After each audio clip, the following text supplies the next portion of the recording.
Well, we are at 1 minute after the top of the hour, and we have a super full agenda for today. So, with that being said, I'm going to go ahead and get us started so that we don't run out of time on the back end. So, hi everyone. Good morning.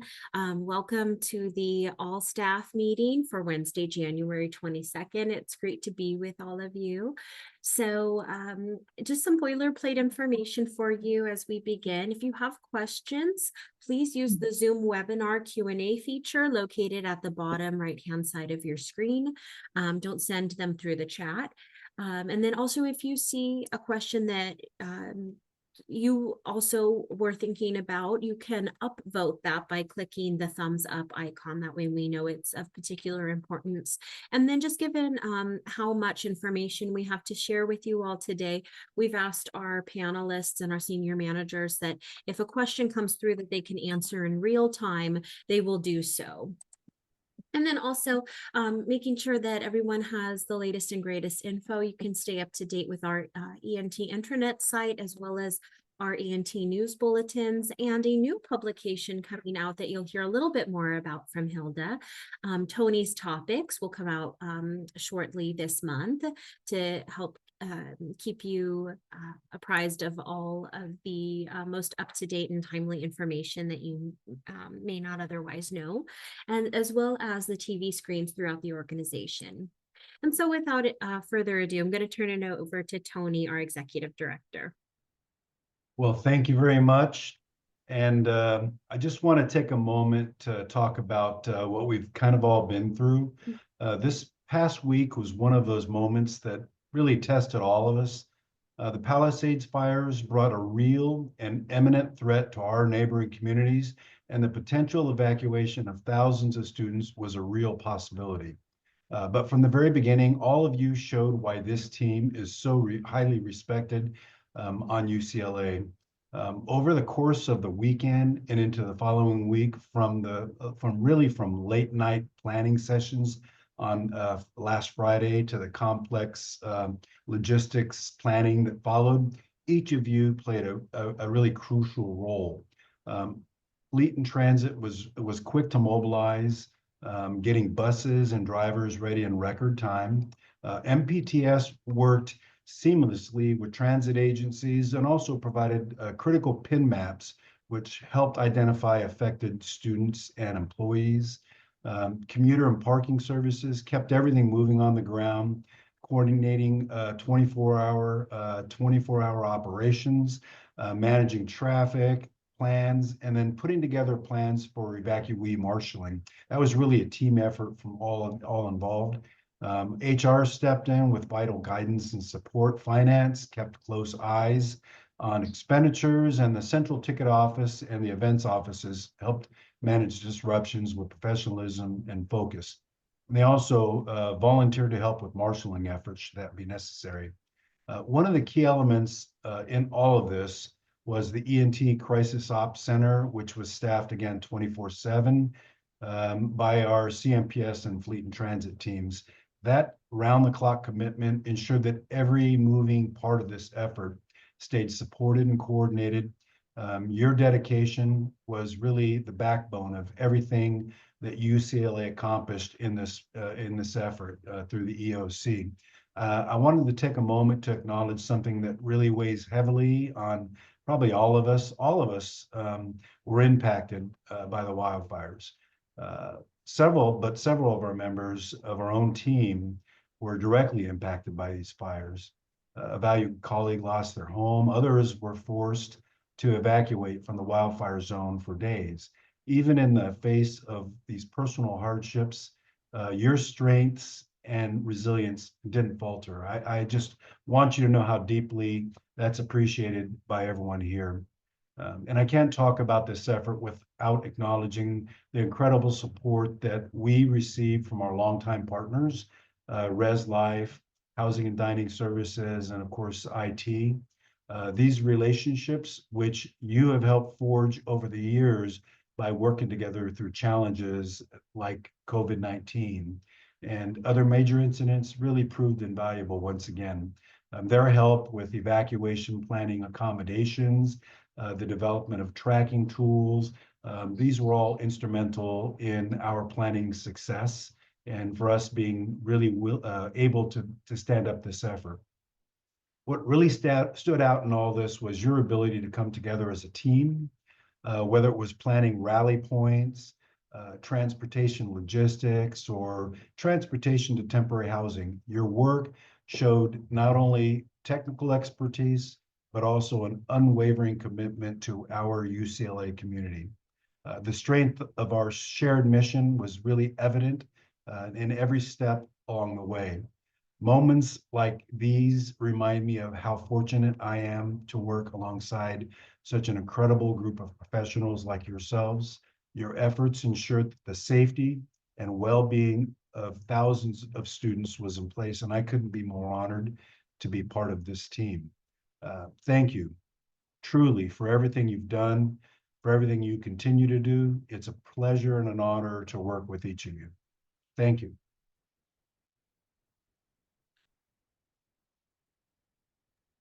Thank you, Tony. All right, so next up we have Hilda Valdez.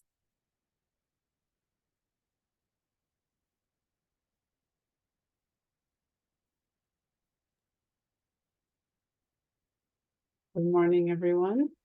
Did the slides come up, Gina? Yes.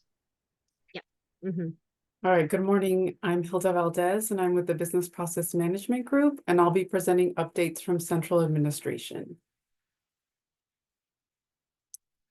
Updates from our Health and Human Resources include highlighting key websites from the numerous emails sent from leadership during this challenging time. These websites include important information and resources for all employees. First, the UCLA Newsroom website has the most comprehensive information, including the current status of campus operations, fire-related resources for students, staff, and faculty, and links to CAPS and staff and faculty counseling. Staff can also visit Campus Human Resources website for more information regarding leave and 403B emergency loans and withdrawals. Additionally, you can find information on how to donate to the Campus Catastrophic Leave Bank for those Bruins in need. A reminder to please make sure your contact information is up to date in UCPath for staff and MyUCLA for students. We encourage all employees to take a moment to do this. Next, make sure you are in the know about the following safety resources. Bruin Alert sends emails and text alerts, if enabled, with brief campus status updates. Bruin Safe Online is a website that has more detailed information about the campus status. Bruin Safe app is an app you can download to your mobile device, and this app has features that connects you to Bruin Safe Online, emergency contacts, emergency procedures for events such as active shooter, earthquake, as well as other features to help keep you safe on campus. So any questions related to these websites or resources, please reach out to Veronica Martinez. Update from BPM is a summary of strategic initiatives our department is working on at the administrative level. Goal 1 is public transit for all Bruins. The focus of this work is to provide an affordable and accessible public transit option for all Bruins. Goal 2, getting to campus. Improving and simplifying the experience is about using technology to provide customers with information and optimal paths of travel to and from campus. Goal 3, reduce the lifecycle costs for university vehicles, is about using fleet services technology to help reduce costs and improve productivity by analyzing data related to items such as utilization trends and expected replacement dates for vehicles. Goal 4, addressing aging parking infrastructure. Ensures that E&T has sufficient funds over a multi-year horizon to address needed maintenance through parking fees. Goal 5, eliminate vehicle mobile emissions on campus. This is related to the development of EV infrastructure, policies and procedures to support EV commuters, as well as the campus EV fleet. Goal 6, expand CTO services to the campus community. It's about increasing the campus's awareness of the services CTO can provide while increasing the revenue with new customers. Goal 7, reduce administrative burden, includes CTO efforts to reduce credit card chargebacks, maintain staffing levels, and transition more box offices to a cashless environment. Any questions related to these initiatives, please reach out to me or to Alicia Morales. On to updates from TOD. So regarding the work environment survey, our department's focus has been on making improvements in the following 2 areas. My department listens to my concerns and meetings are productive. For the first area, a new publication for 2025 is coming from our executive director. Tony's Topics, a publication for all employees with news and updates, will come directly to your inbox from Tony. For the second area, trainings and best practices for holding effective meetings have been launched to contribute to our productivity. Next, each unit within E&T has completed a West Action Plan and is currently making significant progress in bridging the gap with any shortcomings or deficits across the elements surveyed. Any questions, please reach out to your supervisor for more detailed information on how your area is responding to the survey and improving your work environment. Lastly, in conjunction with the work environment survey and our efforts to ensure each member of our department feels heard, TOD has launched a new virtual and anonymous suggestion box. Housed in Microsoft Forms on the intranet, you can anonymously submit any suggestion you may have across an array of topics. Anonymous responses go directly to Michelle Paralejo for Tony's review. TOD is excited to announce E&T's mentoring program. This will launch in March and will run for 12 months. Be on the lookout for more information for participating as either a mentor or a mentee in the weeks to come. Other developmental opportunities for staff include Learn at Lunch events and Duolingo. So TOD is putting on quarterly Learn at Lunch events for the department.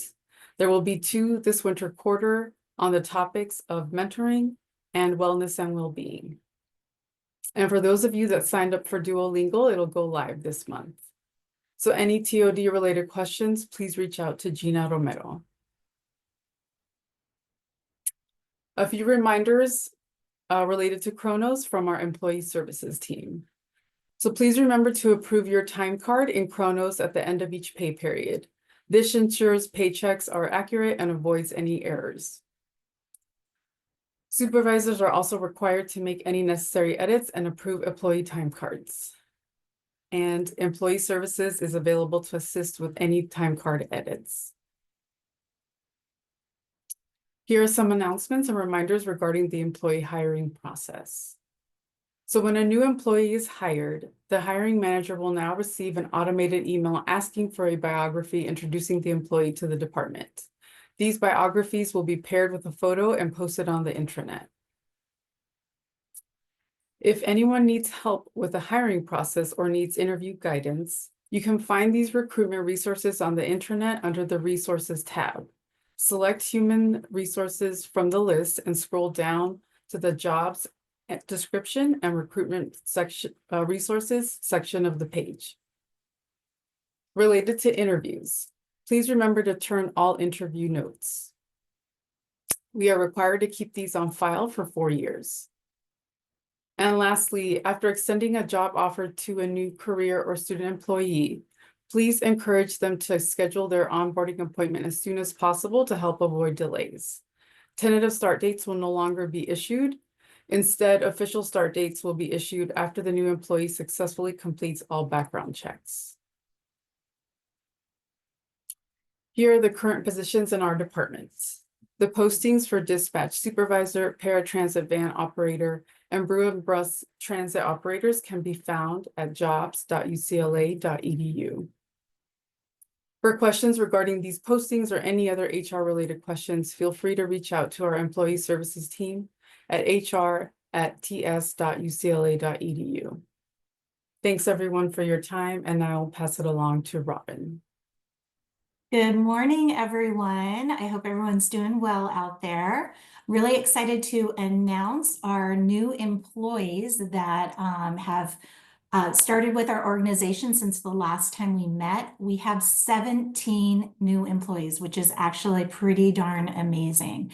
So let's get started with kicking it off from our events office. We have Anisha Velez, who is one of our new event managers. The next group of new employees are coming from our commuter and parking services area. We have Jaya Pareja, who is our special events analyst. We also have Carlos Gomez, who is also a special events analyst. Just started yesterday, we have Pauline Paulino, who is one of our Bruin Commuter Programs coordinators. We have David Ruvacaba, who is a commuter program analyst. We have Anthony Torres, who is a senior parking attendant. And we have Emily Venegas Chan, who is one of our parking enforcement officers. Now, the next 10 new employees that we have for our organization all come from fleet and transit, and particularly in our transit area. And they are all Bruin bus transit operators. So to kick us off, we have Shaniqua Bean. We have Natasha Celestine. We have Juan Chavez. William Dooley, Vincent Dorn, Melville Horn, Emmanuel Lopez Garcia, Darla Motley, Rafaela Reyna, Robert Rodriguez. Oops. And that rounds us up. I should have counted in my head. And that rounds us off for all of our new employees since last August. So if you see them in the hallways, maybe shuttling our Bruin commuters around campus, or just see them out and about, please give them that warm, friendly welcome and give them a wave. So welcome to all of you to Events and Transportation, amazing place to work. And we're happy to have you. So now let's kick it over to our employee recognition. So since last we met, we had quite a few Employee of the Month recipients. So we have our August Employee of the Month recipients. We have Abdul Faye, who is representing our valet team and will be speaking a little bit later. And we also have Matt Enright, who is from our Bruin Commuter Programs team. For the month of September, we have Robert Ula from Events Office and Kimberly Villarreal Jimenez representing Central Administration. For the month of October, we have Tony Eric, Parking Enforcement, and Raquel Santiago from Strategy and Business Analysis. All right, for November, we have Alana Velarde Sepulveda from our Events Office, and Tom, aka Thomas, he goes by both, Poveromo from Strategy and Business Analysis. So they were our November Employee of the Month recipients. We're still working on our December one, so we should have a little bit more information on that next week to all of you. So keep an eye on those bulletins and those TV screens. For our student employees, we have from our assets team for the month of August, we have Derek Diaz. And for September, we have Jocelyn Arroyo Rueda, also from our assets team. From our valet team for the month of October, we have Genesis Garay. And rounding us out for November, we have Ivan Tang from our assets team. So let's give them all a round of applause. We have our high performers and people that are just making us look really good out there. So we appreciate all your hard work and dedication to events and transportation, and another virtual round of applause. So thank you for all that you do. I would now like to hand this over to Rick Anderson, who will be speaking on behalf of Central Ticket Office. Take it away, Rick.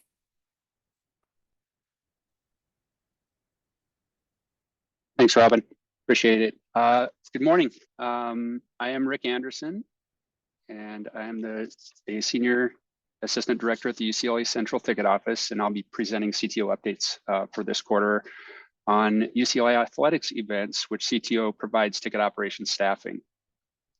2024-25 was our inaugural season in the Big Ten Conference, and at UCLA Athletics football games, we had 6 home games this season, which the attendance was over 280,000 plus attendees. On a normal game day, we provide 12 career staff and over 50 student and limited staff to provide services such as ticket sales, ticket distribution, customer service to our season ticket holders, single game buyers, player guests, coaches guests, recruits, UCLA students, and our student athletes, as well as tailgating events that happen in the fan zone.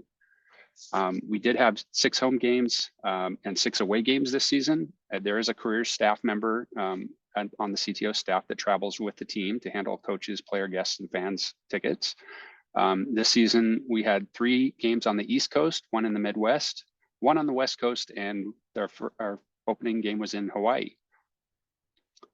We also provide services at the Rooter buses for ticketing students to get from the UCLA campus to the Rose Bowl, and then after the game back to UCLA's campus. The students and guest riders was over 10,500 attendees this season. UCLA Athletics men's basketball games, we're in the middle of the season currently. There are 18 home games in which we provide 2 career staff and up to 13 student staff for each game. There were 3 neutral site games. One was the Hall of Fame Arizona series in Phoenix. We participated in the CBS Sports Classic at Madison Square Garden in New York. And the West Coast Showdown against Gonzaga at the Intuit Dome. We have coming up in the postseason, the Big Ten tournament and the NCAA tournament, which we provide 1 staff member as well. Women's basketball as well has 14 home games. However, 1 game was postponed, which may be made up at a later date. And 1 game moved to an alternate venue, which we have to provide credits and refunds for. And at the alternate venue, we went on sale with a new event within a 24-hour turnaround. Women's basketball also has a Big Ten tournament participation and an NCAA tournament.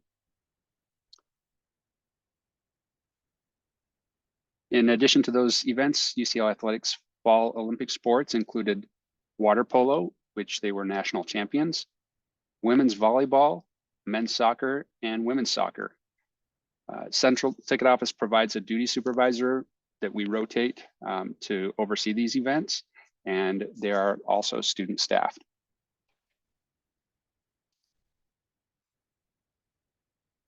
All right, that's all I have. I will now hand off to Abdul.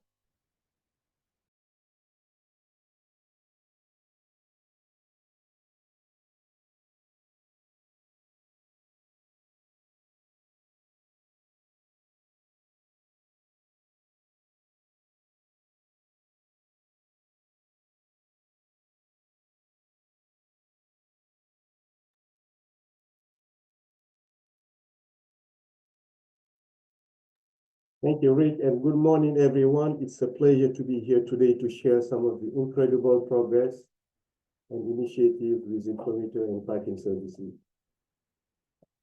Our first highlight today is the Go Bruins program, a UCLA administration-wide effort aiming to equip students, employees with essential career readiness skills through practical on-campus work experiences.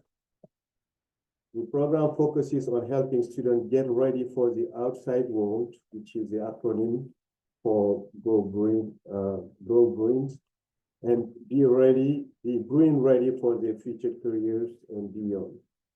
The Go Bruins program includes the following: an online professional development course available in Bruin Learn, in-person workshop offered in collaboration with the Career Center, and a career readiness assessment which reveals competencies that employees are seeking and students are gaining in their daily work.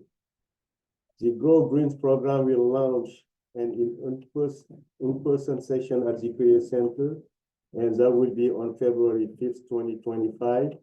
You can go ahead and scan the QR code on the screen to learn more. Commuter and Parking Services also submitted an OpenAI proposal and was awarded 5 licenses to take the first steps in seeing how we can leverage AI to improve campus access. CNPS administration is collaborating with ITS, parking asset, and space management to explore new ways we can use space occupancy information to drive data-driven decision-making for Accesses campus in optimized and personalized way. For the Brain Commuter Programs unit, the CRM team is in the process of creating training modules, and once completed, these modules will be used to train BCP new hires and will also be used for refresher training for our current staff. And beginning next month, the CRM team will also launch Green Car Level 1 support.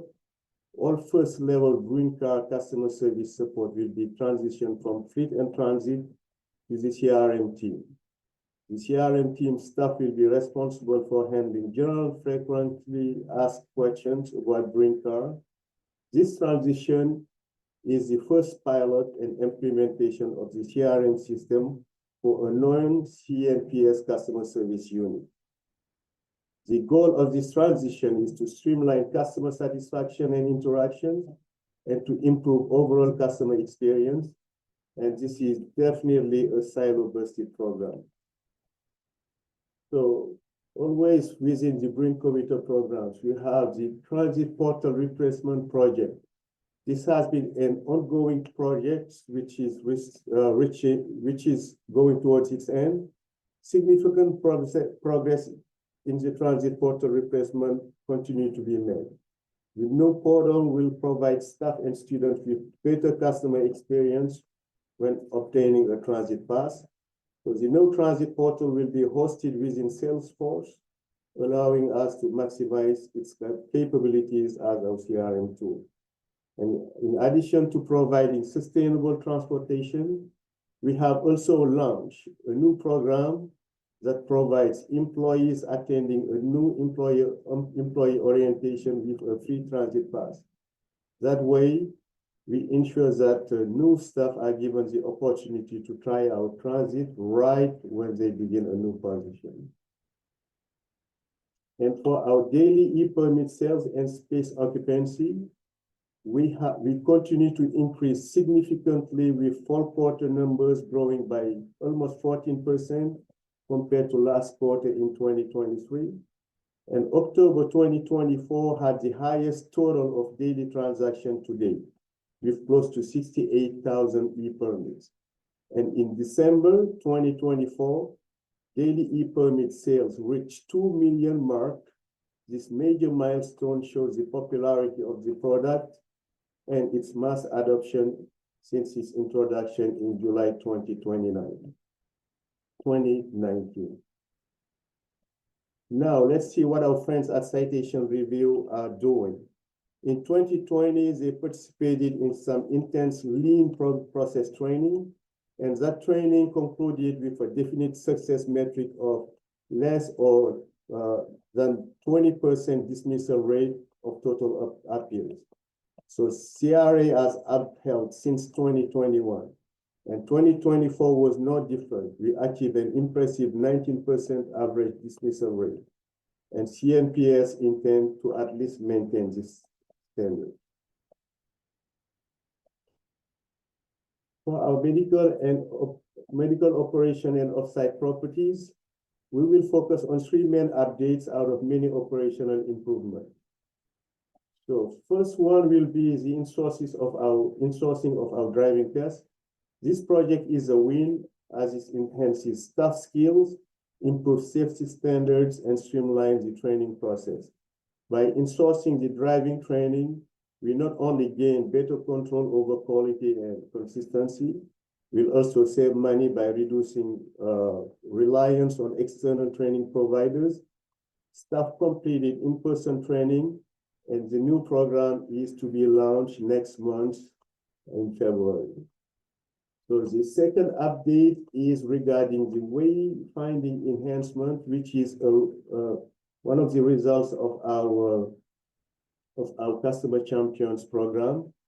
And 3 highlights within the wayfinding enhancement In December of last year, we completed elevator map installation, adding signage inside and outside elevators cab, indicating patient parking level.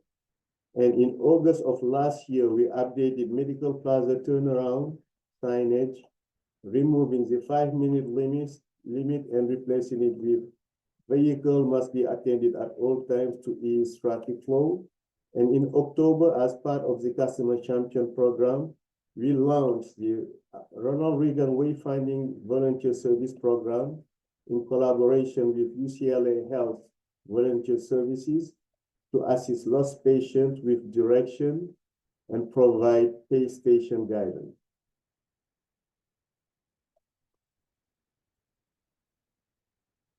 And last but not least, the valet operation is going through expansion. Since October 21st of 2024, we expanded valet operation from 50 to 80% with 20% self-parking. This expansion will improve parking efficiency, reduce congestion, and enhance customers' experience by providing more convenient parking options and accommodating higher traffic volume. So now to our parking enforcement team, the Palisade fire impact had a great impact on our team, resulting in a mass exodus from housing to the students' homes. And this resulted in an impromptu dorm move-in in operation on last Monday, January 20th. So parking enforcement staff in a dorm move-in operation in collaboration with housing in anticipation of 13,000 students returning to campus in one weekend. So it looks like this was even more intense than the official dorm move-in. So the second highlight would be the scooter tagging and immobilization. We developed plan to tag scooters locked to handrail and blocking pedestrian ADA access with warning tags, including information on appropriate scooter storage. Phase 2 of this scooter tagging will be overlocking scooters with our own motorcycle locks, similar to booting a vehicle. And scooter owners must pay $150 for removal fee to retrieve the scooter. So with parking assets and facilities management, the JAPA installation is complete now, and the pilot is scheduled to begin next week. And JAPA stands for just a parking application. And this is going to be decisive space management system that would allow us to have monitor online total parking spaces within administrative operation and campus areas. So we also did the breakdown of the renovation room. Designs, comments, documents will be finalized with the Department of Project Management. And Robin and PAFM will meet with DPM design team to select color schemes and swatch sheets. Meeting room 152 is ready to use. Next will be monitors and decals to make the space more inviting. Event parking banners are placed with QR code for Green e-permit and Park Mobile. Installation is now complete, located through parking structure 4, 7, 8, and 9. The piloting for men's basketball season is underway, and next will be the installation of permanent signage. Now I will pass it on to Ms. Marie Angela Corvetto for even more updates. Thank you.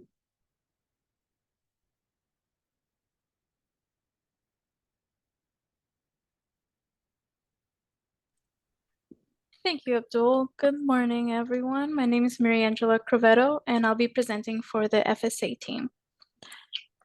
So starting with finance, we're confirming that the FY 25-26 budget was successfully submitted to APB back in December. Thank you to everyone who assisted in completing the budget plan in accordance with the new deadline. Next, according to campus policy, any purchases made without a PO are now considered unauthorized and require the Vice Chancellor's signature for approval. Currently, our department is the only one submitting such requests, which is not acceptable. The executive director is committed to completely eliminating after the fact purchases within our department. If such a situation arises, please inform him promptly. Next, all purchase requests submitted to AP must now be accompanied by an official vendor quote. While in the past an email or Excel generated quote may have sufficed, the new Bruin by Plus system requires an official vendor quote for approval. Requests without this documentation are automatically rejected by the system, causing delays in processing your purchase. Okay. Next, we're gonna move on to our IT team updates. This quarter, there's a DSCO, driver safety and compliance overhaul.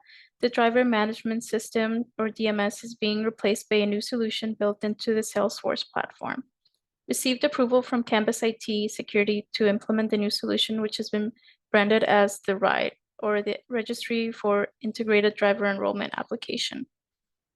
Then the Transit Portal, Salesforce, Salesforce Transit Portal modernization. The integrations for credit card payments and the LA County Metro survey have been completed. Transit products have been added to the portal and the shopping cart feature was configured. Then we have the Fleet Anywhere Improvements Project, which is on phase 2 launch. For the first time, allowing fund managers direct access into FMIS Fleet Management Information System to view new data about their vehicles, work orders, and billing. This required campus single sign-on implementation. Next, we have the EOL or Events Online Feature updates. In September, there was a campus initiative to update the UCLA Policy 862 to set forth conditions under which university and non-affiliate individuals and groups may utilize UCLA for major events. To accommodate the new provisions, the IT team, in conjunction with the events office, gathered requirements and made code changes to our current EOL application. The new changes are scheduled to be deployed mid-February. Next, we have the campus single sign-on certificate updates and review for products. We've been notified by the campus IAM UCLA team that the UCLA Logon SSO Identity Provider Certificate will expire on March 13, 2025. We will need to coordinate updating any certifications for consumer solutions and third-party solutions so that the service will not be interrupted. Continuing with IT, we have the Bruin Connect and Secure Campus IT security enhancements. The server operations system modernizations include upgrades and retiring. Then the vulnerability management and patching includes ski data CDE environment. New tools available to us such as Squalys.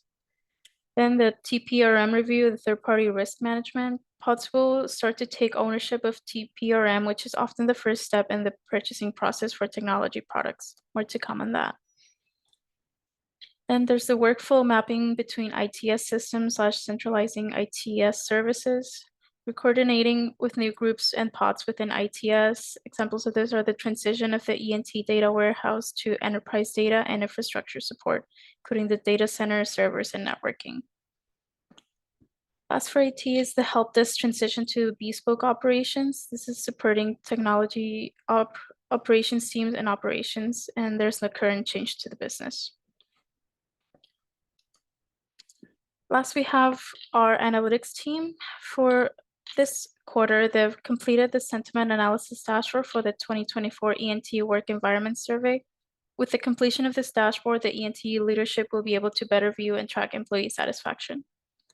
Then there's a completed debt capacity model. This is a financial model built in Excel to better help Bruin commuter programs and accounts receivable track permit revenue and forecast future sales. And this is the ad hoc reports, including the K4 permit holder tax report and the report on approved university drivers. This helps support reducing campus speeding initiatives. Then we have 2 new speeding dashboards, one's for a map of speeding incidents and one for time series to track incidents over time. This is to increase safe driving. These dashboards help track instances of speeding by university vehicles. Lastly, we have the vehicle age/mileage dashboard. This dashboard is to show the current age and mileage of active vehicles. That's it for FSA. Thank you, everyone. I will now pass it on to Rylan Liu from Mobility Planning and Traffic Systems.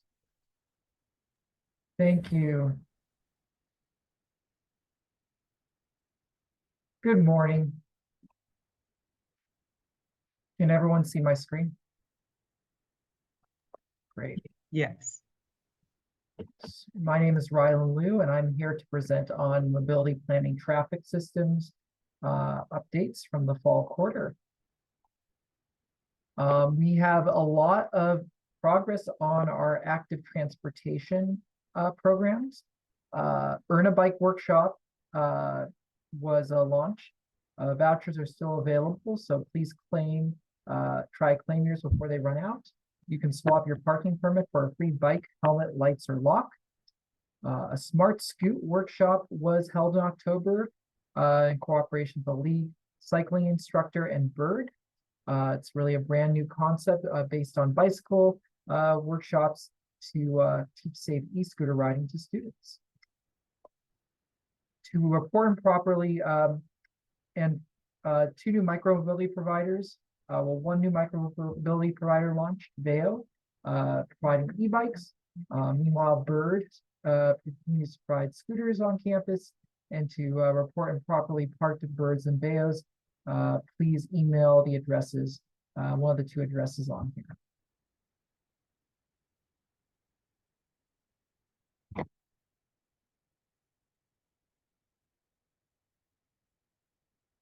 The campus bike shop reopened in October with a new bike shop supervisor. A new Metro bike share station was installed in October at University Village Apartments around Sawtell down in Palms. And Operation Firefly was collaboration with students from USAC to hand out free bike lights right before daylight savings time came to effect, or really daylight savings times ended in November. To promote safe bike riding in the darker, earlier night conditions. Moving on to public transit. This fall quarter, we consolidated Brungo, Go Metro, and commuter all access passes into a universal all access commuter all access pass at just $60 a quarter. Employees can get access to more than 20 agencies across LA County with this one pass. With great help from CTO, we hosted our first ever Learn to Ride event in conjunction with students from USAC, where we led 4 different field trips on the bus for students new to transit. They visited local destinations like downtown Santa Monica, the Getty, Century City, and LACME. Alongside CNPS, we launched a new pilot program where we handed out Transit Pass activation codes for free to all new campus employees who attend new employee orientations. The Tier 1 Transit Pass program, where departments reach a cost-sharing agreement with E&T to fully cover the cost of a commuter all-access pass for their employees who earn less than around $68,000 a year, officially expanded outside of administration. UCLA Library is the first non-administration department to join this program. And finally, the public transit sector of our department hosts the annual student transportation survey, which helps us gather valuable data on how students who live on campus and who commute to campus choose to travel to and through campus. Sustainability, our sustainability planner Xenia has been party to the campus decarbonization study to transition from a natural all cogeneration plant to 5 new all-electric nodal plants across campus, as can be seen on the photo in the lower right. This plan is ideal because it achieves the decarbonization goal quickly, allowing flexibility for future system improvements and minimizes risk to operations or goal achievement. Based on the results of the decarbonization study, UCLA will develop an updated climate action plan by the end of 2025 with a target emissions reduction of 90% or greater. And this is not a sustainability initiative per se, but Waymo expanded service this last quarter. One can now request a ride from anywhere on campus for points as far as Santa Monica and downtown LA. And finally, traffic systems. On the traffic systems side of this, we upgrade the intersection of Westwood Plaza at PSA driveway in October, adding an accessible pedestrian push button and signal in the median of the crosswalk. This, along with tactile domes, higher visibility crosswalks for accessibility and safety, really improved and enhanced access to the ballot box for Election Day. The Charles E. Young Drive North Charter Bus Pad project broke ground on December 3rd and is expected to finish in March. For those of you who are not familiar with this project, we are expanding the roadway to add a second bus pad along the south side of the road and a sidewalk along the north side of the relocated north side bus pad. It's going to be expanded basically where the vegetation currently is. We also widened the sidewalk on the south side. That was actually completed last week to accommodate the flows of pedestrians using the south side bus pad. And really the end result is going to be improved safety and enhanced access and egress. Other smaller safety projects we're working on include new signage and striping along the PSA ramp to slow vehicles and deter pedestrians from walking along the ramp, and establishing a school reduced speed limit zone by Gethin Academy. Upcoming is the West Home signal demolition. Work will get underway in 2025 to replace the signal at West Home and Charles Young Drive East to always stop control. And I'll hand it off to Lee in Transit. Thank you very much, Riley.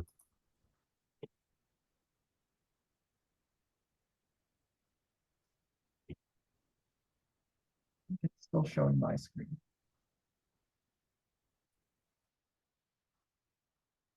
Welcome everyone to the E&T staff virtual meeting. I'm Ted Prevet from Fleet and Transit. Today we'll be discussing some exciting updates and initiatives.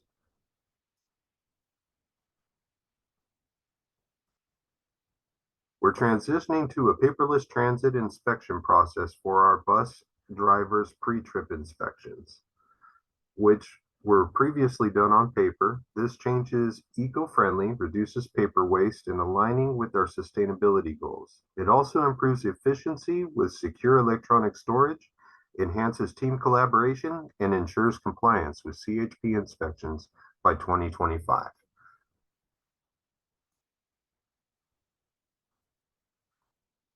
Smartsheet is streamlining our pre-trip work order dispatching.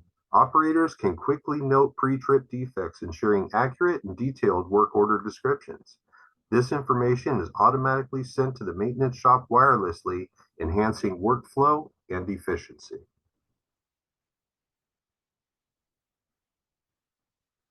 We now have one vehicle maintenance superintendent for both heavy duty and light duty maintenance. This ensures alignment on maintenance data management, billing, and allows us to better control our hourly rates for internal partners with vehicles. It also fosters shared repair knowledge and promotes team inclusivity. We've introduced new technician workstations adjacent to maintenance work bays, boosting efficiency and productivity. These modern workstations enhance accuracy for work order data and maintenance tracking, allowing technicians to transmit and update work orders electronically.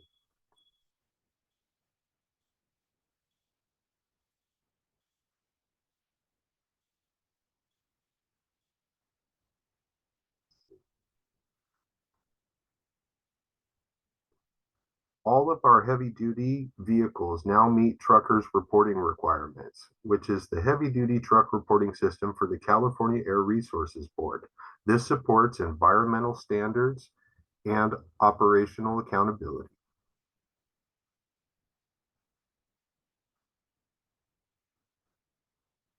Given the long lead times for ordering new electric buses and the delays created by the financial uncertainty of COVID, it's been necessary for us to overhaul some of the engines in our old CNG buses.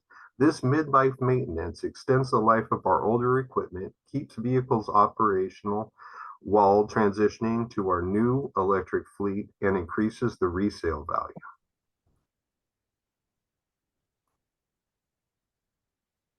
Our NAPA and GM technician training courses are detailed and aligned with our specific types of vehicles. In the case of GM, The training is also aligned with a proprietary scan tool, allowing us to be more efficient and targeted with our repairs.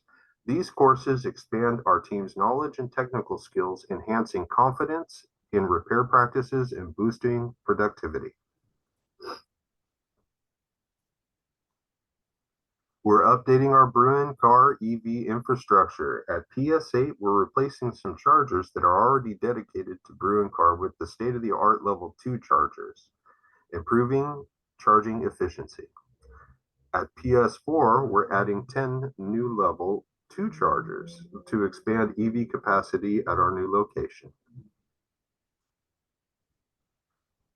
Our Bruin car fleet is getting pretty old, so we're modernizing the vehicles. We're expanding our sustainable transportation options with new vehicles, including EV cargo van, an EV SUV, and 3 Pacificas. These additions enhance availability to support UCLA's green goals and improve comfort and reliability. We're introducing an all-electric pediatrics mobile unit, bringing vital care and early education to children in homeless communities. This unit is equipped with a classroom, medical testing area, kitchen, and wheelchair lift, making a lasting impact. We've ordered mobile stroke units equipped with CT scanners and life-saving medication. These units provide ER-level care on the move, transforming emergency response and improving outcomes. This is an example of extremely complex vehicle builds that our department handles, led by Tom Poveromo.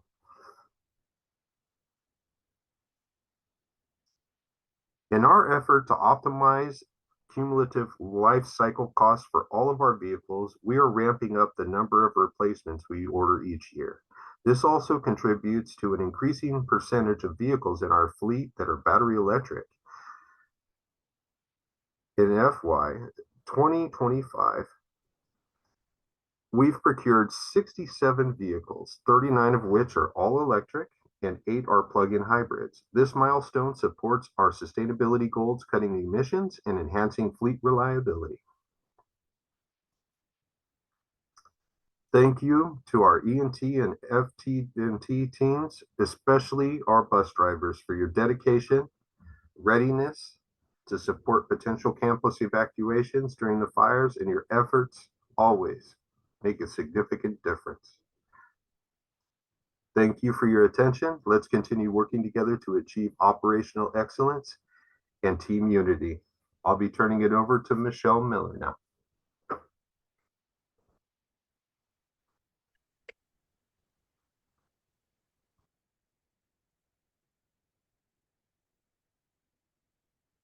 Hello, everyone. I am Michelle Miller with the Events Office, and I will review a few past and present happenings that have been facilitated here by the Events Office team. For fall quarter 2024, we had a film shoot, The Morning Show. That shooting took place at Luskin Conference Center and at Kirkhoff and Haynes Halls. And our team facilitated base camps right outside of Poly Pavilion, as well as Dixon Court North. Some of our marketing activations that we did for the fall 2024 quarter were the Rush Talk TikTok shop, which was during the sorority Rush Week event. So it was very successful and we had a huge attendance. Another activation was for the athletic wear Winter Active that took place at Dixon Court North. We also had the Stanley Cup tumbler sale at Court of Sciences that also was very popular here on campus.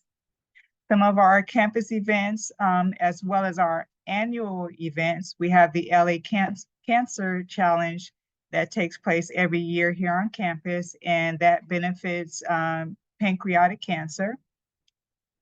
Beat SC Rally did return with us this year, and that was successful. That took place at Wilson Plaza.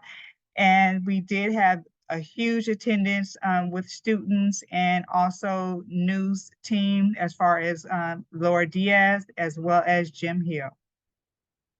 Next, some of the events that we have going on this year so far that will be coming our way. We have possible activations with Lancome. That will be a huge product giveaway. Maybelline, another product giveaway. So our female clients will be very happy that they will possibly get some free product. We have the Nike Night Run will take place. That will be a precursor to the big Nike Run event that will be happening soon. Good Notes, which is a new note-taking app that will be launching here for students. And also another annual campus event will be the Annie Awards, is the big celebration for those that are in the animation world. And as far as our department highlights in regards to scheduling, Events Online homepage has been redesigned and updated to make it more user-friendly. A new procedure has been implemented for staff to register for EOL and create a profile. Campus internal requests process has been streamlined for easier access to request classroom and outdoor locations. And you can find all of this information on the Events Office website. For major events and EOL, as my colleague Marie Angela mentioned, major events are a new policy designation for events that may require additional security services to reserve rights to express views. UCLA Events Office is working with E&T's IT pod on adding features to EOL to identify, track, and improve major events. And this is again projected to launch around February 24th. And last but not least, Commencement 2025. Schedules and locations are being confirmed and academic department budgets are being developed. We are looking forward to bringing commencement back to traditional outdoor locations. Let's keep our hands crossed that we can go back to the way things were and be successful. And last but not least, LA 2028 Events Office Director Chinsaw Hill is continuing to lead planning efforts for the Olympics and Paralympic villages. This year, we anticipate more details related to security checkpoints and campus access will become available. And that is all that I have, and thank you for watching and listening.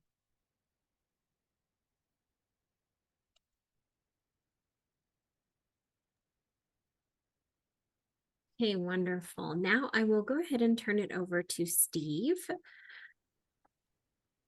for Q&A. Hi there. Thanks, Gina. So I'm sure a lot of you have noticed one of the hot topics here was the request for emergency administrative leave for employees who didn't come to campus.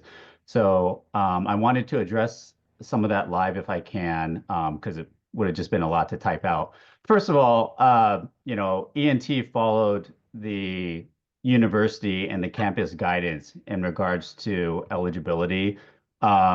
So, specifically, they did say that we could include, employees who live in an evacuation zone, employees who are unable to report to work due to the evacuations or road closures, anyone who experienced loss of or damage to their homes, and that was interpreted to mean, from fire damage, employees assigned to work at locations that were closed due to evacuations or power outages. And we were told that was to be interpreted as like UCLA work locations. Like homes are not considered an assigned work location. So, in this particular case, like hybrid or remote staff were treated just like everyone else. If say they had a loss of power or something, they had to either come to campus or find an alternative location that had power. And lastly, employees unable to work due to their child's school or daycare closure.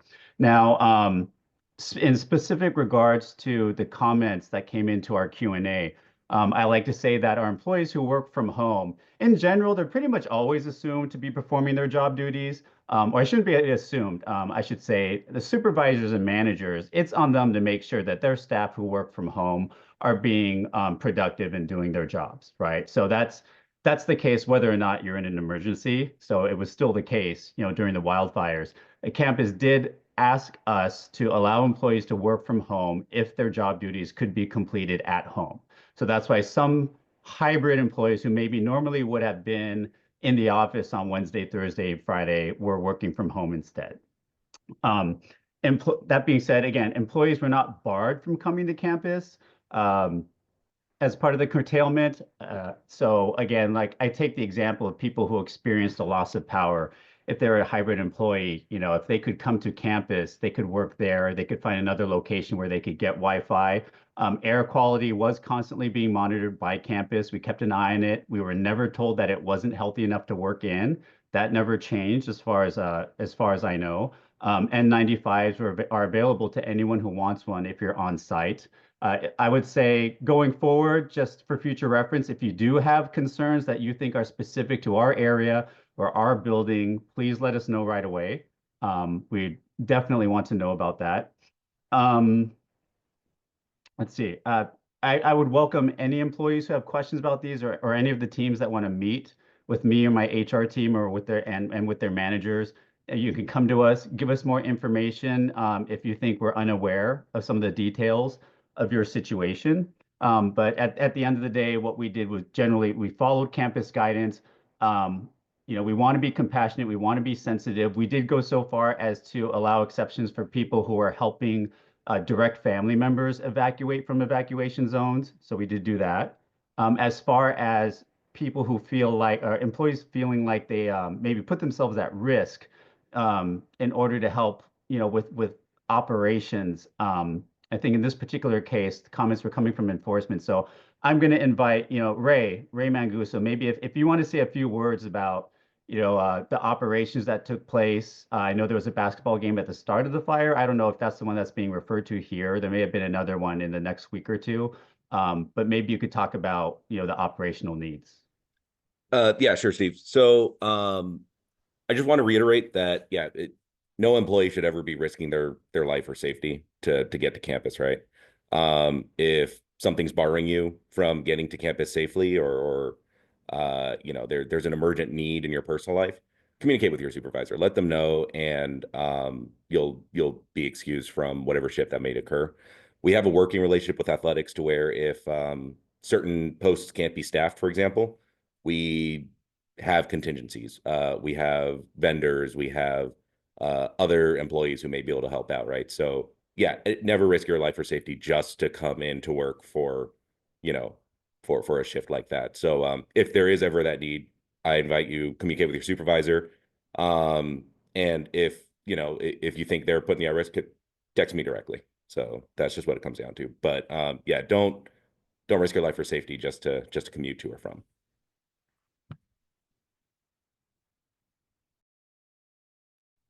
Thanks, Ray. I was quickly trying to go through and see some of the other comments that were on there, see if there was anything that I could address live. I see when it says that the air quality was fine, why were employees recommended to work remotely if they can, and why were schools closed? So I think that the general situation was that there were a chunk of our employees who were directly affected by the fires, right? I think everyone knows someone who knows someone that was directly affected or has friends that were evacuated. So knowing that was the case, campus curtail operations, just knowing that like there was going to be a percentage of the population that just was not going to be able to come to work. I think combine that with, that there was the chance that, the fires could expand, things could get worse. Campus was preparing to create evacuation plans for students on the Hill just in case. So they wanted to be prepared for anything. As far as why the schools were closed, I think it's largely the same thing. Any school in the area, they had some students and families that were directly affected by the fires, right? And they wanted to be sensitive to that and not carry on operations or education without them.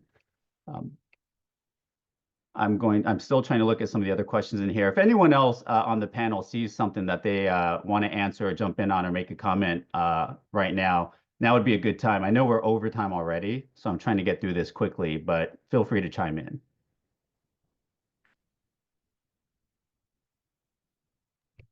Yes, I'm aware as sitting in the Emergency Operations Center that the campus was constantly monitoring air quality. That's a function of our EH&S department.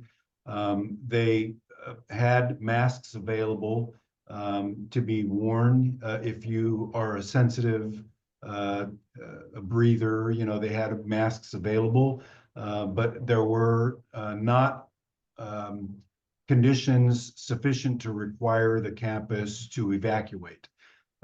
So the asking people to stay at home, work from home, if they're able to, was a function of trying to reduce the campus population to the point that if an evacuation was required, we would have sufficient resources to be able to do that, and it wouldn't be, we could focus on getting the few remaining people that we did have on campus able to be safely evacuated. So that the campus did not enter into a condition that we had to be evacuated. And so that's, you know, that's one of the reasons why if you were not able to be working from home, that you needed to be able to report to work. And there were conditions that if you met those conditions, that we would be able to approve administrative leave. And those in some conditions were those leaves were granted. So again, it's important to remember that the campus did not enter into a condition that would require evacuation, either because of poor air quality or because of imminent threat to the campus. Thanks, Tony. There was a non-fire related question here. Can we not have commencement on Friday? So I don't know if anyone wanted to jump in on that. Maybe, I don't know if anyone from the events office or CNPS wants to provide any information there or come back with information later. Trust me, I agree with you. It's just a tradition, and we have to convince multiple departments and school to adjust their schedule, and that is a huge challenging endeavor to change faculty, deans, and heads of departments about adjusting their commencement schedule. So every year we go through this motion about scheduling schedule, and it doesn't come, it's not helpful to hear negative feedback from departments of, you know, wanting us to change their schedule. So every year we go through the same motion. I understand your comments about the workload and whatnot, but it is how have traditionally been scheduled, and it is very hard to change that. Thanks, Chinsaw. Looks like there's just a couple of questions left here. Why wasn't HR here to check on those who couldn't work remotely? HR was available remotely, but you know, if you feel like you're on site and you need HR presence, I mean, despite the fact that we have a very small HR team, you know, we'll do our best to get someone on site for you. We didn't receive any requests like that. If you feel like maybe during emergencies, someone on our team needs to be on call, please let us know. You know, we're open to ideas. We just want to help and help keep everyone feel safe and supported. And if that would help, then we'll do our best to do so. So. I think there was one last question here that asked where N95s are available. I'm trying to look that up now. I don't know if anyone here happens to know. Maybe someone from the leadership team. Yeah, I could jump in just for a moment certainly with respect to fleet transit. We always have N95 masks available at the transit operations yard. N95 masks are available in the equipment vending machine at the light duty vehicle maintenance yard as well. I know just from being here myself during the emergency and monitoring the situation and you know, along with Ray and others, making sure that our employees were safe. I certainly did take note of N95 masks being available in the in the parking enforcement area. And I know that we had them there in room 124 as well. So I really appreciate everyone's efforts to make sure that we had those masks available for any of the operational employees who were here on site with folks like me and Ray and Tony and others. And yeah, again, thank you to everybody for recognizing that, you know, unfortunately or fortunately, we do have roles that, you know, that are emergency in nature. And it's important for us to be here to help our fellow Bruins in case of an emergency. And it is sometimes a sacrifice, but I'm very proud, like Tony is, of our team for all that we did. Thank you. Thank you, Clinton. Yeah, and sorry, I didn't see that Veronica answered that N95s are available by ASH, but also I've been told that the masks were distributed within CMPS, specifically among the assets and enforcement teams. Is that right, Ray? That's right, and the valet teams. And the valet team, right, and they're available at medical. Okay, so yeah, sorry we went overtime today. I knew it was going to be a lot, and we had a lot of questions. I thank you all for joining us today and participating. Thank you very much. Have a good day.